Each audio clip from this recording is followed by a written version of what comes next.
All right, the last knowledge check for this lesson is going back to that Boston data, and it says we want to use the Boston train data.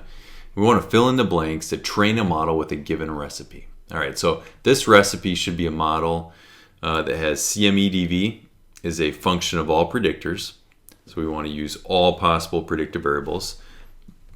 We want to standardize our numeric features and then also normalize our numeric features with the Yao-Johnson transformation.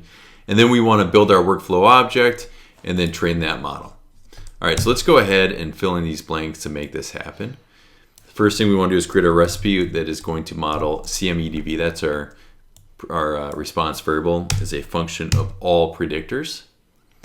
Now we want to use the step normalize in order to get all our all our numeric predictive variables on the same scale. And so I need to say all numeric predictors. And the next thing is we want to go ahead and we want to make sure they all have a normal distribution or as normal of a distribution as possible. So we're going to use the Yao-Johnson transformation to do that.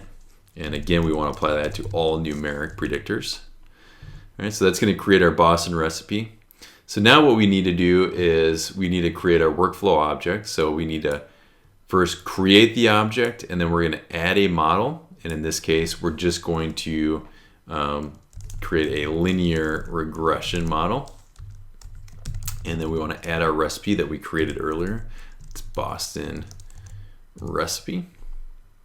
And then the rest is filled in where we are just training our model, and then we are computing the generalization error on the test data.